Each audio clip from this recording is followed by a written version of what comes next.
Hi friends, Flipkart లో ఒక చిన్న అమౌంట్ లో పెట్టి నేను ఒక పార్సల్ తీసినాను. ఆ పార్సల్ ఏమని చూపిస్తాను.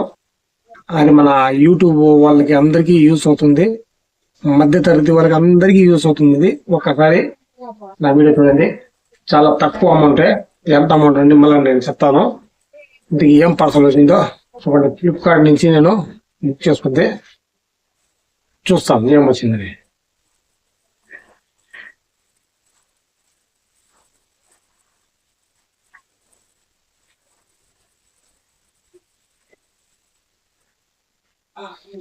ఇప్పుడే మీకు అర్థమైపోయి ఉంటారు ఏమనేది.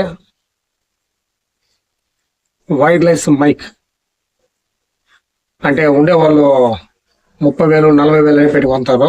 మనం చాలా తక్కువ బడ్జెట్ లో పెట్టుకున్నాము. ఇది ఎట్టుందో చూస్తాము.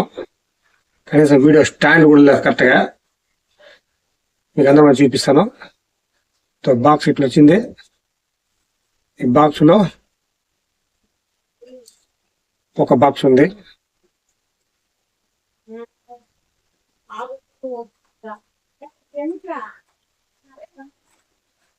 ఇంకో బాక్స్ అవుతుంది. ఈ చిన్న బాక్స్ లో ఏమన్నా చూసాము.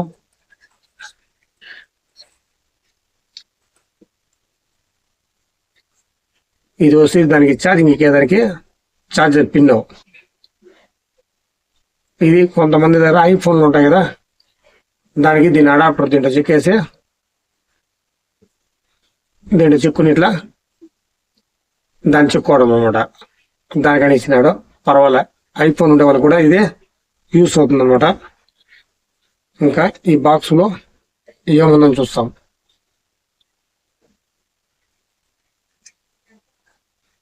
ఇది మనము సెల్ బ్యాక్ సైడ్ కింద సైడ్ చెక్కుండేది అనమాట. ఇది ఇంకోటి ఏమి ఇచ్చినారు, మైక్. సెల్ చూసారంటే దాంట్లో చిన్నగా కనబడింది, చూసి కొంచెం పెద్దది కదా ఉంది. ఇట్లా పెట్టుకుంటే ఇట్లా ఛార్జింగ్ ఎక్కింది. ఛార్జర్ కూడా దీంట్లోనే ఎక్కుతుంది బాగా నీట్ గా. 2 ఉందనమాట, 1కి 2. ఇది ఆడ పెట్టుకోవాలి. ఇది ఎప్పటి నుంచో ఆశ. ఇప్పుడు నేను మైక్ తో మాట్లాడుతున్నాను. ఈ మైక్ ఎంత వరకు వినపడుతుందో నాకు తెలియదు. కరెక్ట్ గా వినపడితే మీరు కూడా ఇలాంటి మైక్ కొనుక్కోండి. జస్ట్ 675 రూపాయలు. ఇంకొంచెం దూరం చూస్తాము. నేను ఎంత లాంగ్ ఎక్కువ పోయినా అంటే నాకు కెమెరా సరిగా పనిచేయదు. దాంట్లో ఉండేది బ్యాక్ కెమెరా అంత కొద్ది మాత్రమే.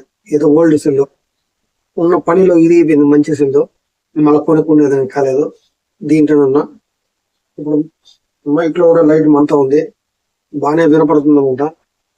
మీకు బాగానే వినపడేమనుకుంటే ఈ నాయిస్ సౌండ్ అని ఎక్స్ట్రా సౌండ్ లేకుండా మీరు కూడా ఇలాంటి మైక్ నే తీసుకోండి. ఫ్లిప్కార్ట్ లో ఉంది, 675 రూపాయలే. చాలా బాగుంది అనుకుంటా. 675 రూపాయలు ఎంత మొత్తం వస్తుంది. కొంచెం కింద పడకుండా మనం చూసుకోవాలి.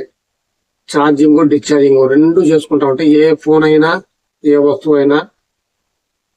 ఏమంటే ఎలక్ట్రీషియన్ కాబట్టి నేను చెప్తాను. ఏమంటే బ్యాటరీ కూడా మన ఇన్వర్టర్లు ఇవంతా మనం ఫుల్ గా ఛార్జింగ్ పెడేస్తే దాన్ని అట్లే కనుగొన్నామంటే బ్యాటరీ ఉబ్బిపోతుంది అనమాట. సేమ్ ప్రాసెస్ అదే, ఇది కూడా అదే మొత్తం ఉంటుంది. ఏమంటే ఛార్జింగ్ ఫుల్ గా పెట్టినప్పుడు దాన్ని ఏదైనా వాడేవాలి, డిశ్చార్జ్ చేసుకోవాలి.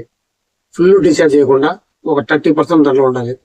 మళ్ళా ఛార్జింగ్ డిశ్చార్జింగ్ ఈ 2 అవుతా ఉంటేనే బ్యాటరీ లైఫ్ అనేది కొన్ని రోజులు ఎక్కువ వస్తుంది, లేదంటే భిన్న వెళ్ళిపోతుంది. అది ఒకటికి మాత్రం గుర్తుపెట్టుకోండి. సెల్ అయినా ఏ వస్తువు అయినా బ్యాటరీలో ఉండే వస్తువుని ఛార్జింగ్ డిశ్చార్జింగ్ 2 చేసుకుంటా ఉండండి, అప్పుడే లైఫ్ బాగా వస్తుంది. ఇది నాది ఎంత వరకు వినపడుతుందో చూసుకుని ప్లీజ్ ఒక లైక్ మాత్రం చేయండి నా వీడియో చూస్తే. ఇది జస్ట్ 675 రూపాయలు మాత్రమే అండి. ఇది బాగుందంటే తీసుకోండి. ఛార్జింగ్ ఎత్తా ఉంది.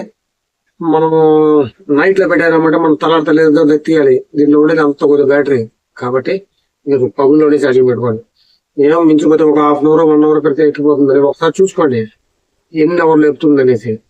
దాని పక్కన పెట్టుకోండి. నైట్ పెట్టేసి పండుకోవద్దండి, ఇది నిలబడుతుంది అలాగా. దీన్ని మొదలు హుషారుగా ఉంటాము. ఏమంటే తక్కువ బడ్జెట్ కాబట్టి జాగ్రత్తగా చూసుకోవాలి. ప్లీజ్ ఒక లైక్ చేయండి, సపోర్ట్ ఇవ్వండి. నెక్స్ట్ వీడియోలో నేను ముందుకు వస్తాను. బాయ్.